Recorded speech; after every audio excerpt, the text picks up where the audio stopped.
আপনারা জানেন যে গতকাল একটা আমাদের দক্ষিণগঞ্জ থানা এলাকায় রূপালী ব্যাংকে একটা ডাকাতির ঘটনা ঘটেছে। এই সঙ্গে গতকাল রাতেই ব্যাংকের কর্মকর্তা বাদী হয়ে একটা মামলা দায়ের করেছেন। এটা মামলাটা হচ্ছে আসলে 394 ধারায়, এটা দস্যুতার একটা ঘটনা। আসলে ডাকাতি এবং দস্যুতার মধ্যে যে পার্থক্যটা আছে, বেসিক পার্থক্যটা হচ্ছে আসামির সংখ্যা।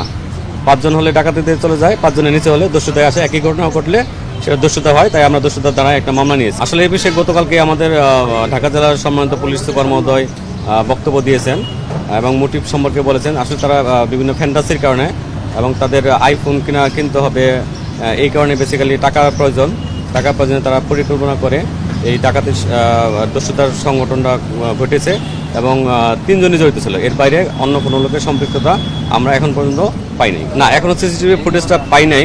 সিসিটিভির ব্যাংকের কর্মকর্তাদের সঙ্গে কথা হয়েছে, তারা বলছিল যে ডাকাত দল সদস্যরা যারা দস্যুতা ঘটিয়েছে তারা সিসি ক্যামেরার ডিবেটা ভেঙে ফেলেছে, বাট আমরা সেটার ভাঙা অংশটুকু পাই নাই। সিসি ক্যামেরা ফুটেজ এখনও পাই নাই, তবে আমরা ব্যাংক কর্মকর্তাদের সঙ্গে যোগাযোগ করছি যাতে আমরা সিসি ক্যামেরা ফুটেজ অ্যানালাইসিস করে পরবর্তী আরও আপডেট আপনাদেরকে জানাতে পারি। না, এখানে ব্যাংকের কেউ জড়িত আছে এই মর্মে আমরা এখন পর্যন্ত কোনো ধরনের তথ্য পাই নাই। আর সিসি ক্যামেরা ফুটেজের যে কথা বলা হচ্ছে, আমরা ওই ব্যাংক ভবনের চারপাশে আমরা তন্ন করে খুঁজেছি এবং ব্যাংক ভবনেও খুঁজেছি এবং কর্মকর্তাদের সঙ্গে কথা বলেছি। তারাও আমাদেরকে ওই ডিবিআরটা সিসি ক্যামেরার যে ফুটেজ যেখানে সংগঠিত ডিবিআর সেটা তারা আমাদেরকে দিতে পারে না বা আমরাও সেটা পাই নাই এখন পর্যন্ত। তাদেরকে জিজ্ঞাসা করেছি, তারা এই বিষয়ে সুস্পষ্ট কোনো মতামত দেয় নাই এখন পর্যন্ত। বয়সের একটা বিষয় আছে, তাদের বয়স অলমোস্ট কাছাকাছি। আপনারা জানেন যে দুজনের বয়স মাইনর এইজ, তাদের বয়স 16, একজনের বয়স 22। তাদের সঙ্গে একই এলাকায় চলতে গেলে তাদের সঙ্গে পরিচয় হয়।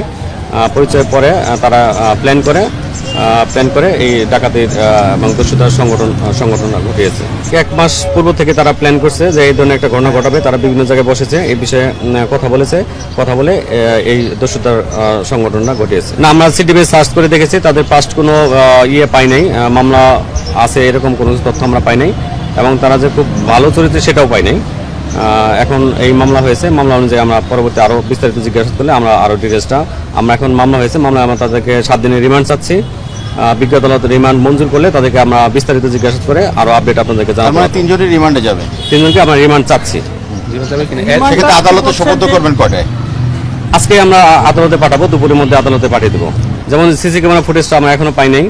তারপরে যে এটা একটা ফ্যাক্টর, সিসি ক্যামেরা ফুটেজটা আমাদের আসলে এটা মামলা তদন্তের জন্য খুবই দরকার এবং এখন পর্যন্ত আমরা যেহেতু পাই নাই যে আরও কেউ আছে কিনা, তারপরে আমরা তাদেরকে বিস্তারিত জিজ্ঞাসা করতে হবে যে এই ধরনের সম্পৃক্ততায় আরও কোনো লোকজন জড়িত আছে কিনা, বাইরে কোনো কিশোর গ্যাংয়ের বা অন্যান্য তাদের আরও কোনো সদস্য আছে কিনা, সেটা জিজ্ঞাসার জন্য তাদেরকে আমার রিমান্ড প্রয়োজন। কিডনির যে বিষয়টা এখন পর্যন্ত সেটা সত্যতা এখনো পর্যন্ত পাওয়া যায় না, বাট আইফোনের বিষয়টা সত্যতা পাওয়া গেছে। আর অস্ত্র কোথা থেকে কিনেছে সে সম্পর্কে আমরা জিজ্ঞাসা করেছি, এখনও সেটার তথ্য পাই নাই। আশা করছি যে রিমান্ডে আনার পরে সেই বিস্তারিত সকল তথ্য আমরা